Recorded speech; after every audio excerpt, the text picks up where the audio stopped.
So, my question or my comment is that I think we always stay on the weaker side when our biggest goal is to dismantle liberalism and react to their pressures.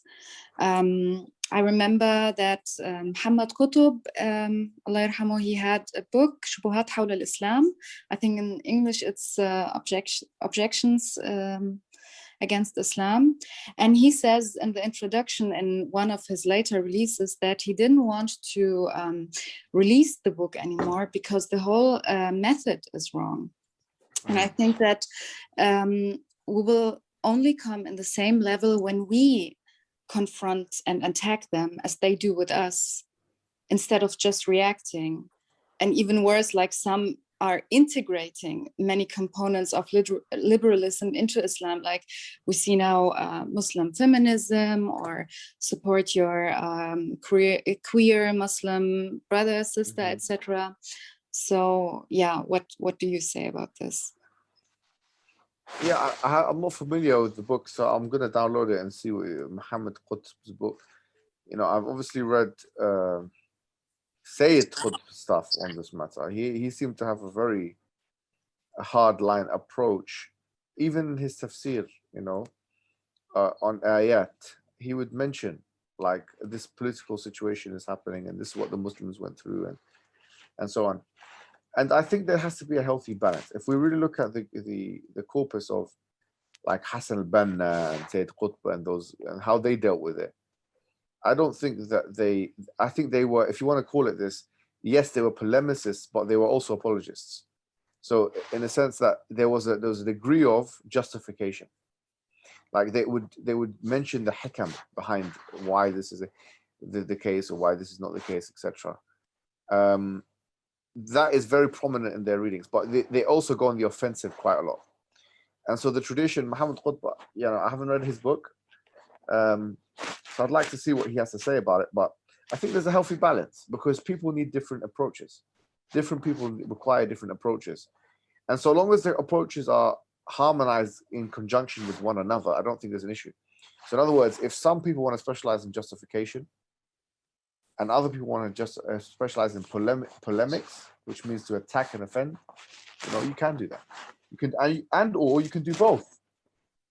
And there's in martial arts, they have a saying which is not always true, which is that the best form of defense is offense. Yeah, it's true in general. But sometimes the best form of defense is defense as well. You need to, if you're seeing that there's a particular shubha that is causing mass apostasy, which, by the way, I don't think there is a particular shubha like that, or there are particular shubuhat in conjunction with one another that can cause that. I think they need to be dealt with. But it doesn't mean that we're just gonna, dedicate all our time just justifying. I think we spend a lot more time, going on the offensive, and that careful blend of justification and provocation, if you want to call it that, needs to be kind of. But everyone's their own chef. Like the people of du'at, or those who are trying to promulgate Islam, they're like chefs in a kitchen. Some people, they like food which is a little bit sweeter. Some people, they like food which is a little bit more salty. Some people, they like food which is spicy. And the end user here, or the consumer, is, for example, the Muslim community or the non-Muslim community. So not everyone is going to take one approach and say this is the one that's the most effective. Some people require a very soft and sweet approach, and others require a more direct approach. And I think so long as they're not contradicting one another, the Quran says, "Qul kullun ya'mal ala shakilatihi," like everyone works on their own form, wherever they've been, whatever they're good at.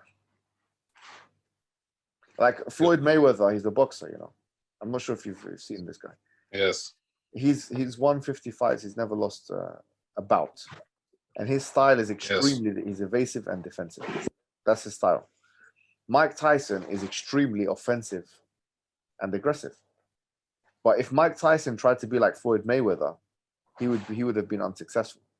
And if Mayweather tried to be like Mike Tyson, he would have been unsuccessful. So if you know you're better at justifying than you are at offending and provoking and yani, then that's what you need to do. At the end of the day, so long as what you're saying is true, it's in line with the Quran and Sunnah, and it achieves the objectives, then I don't have a problem.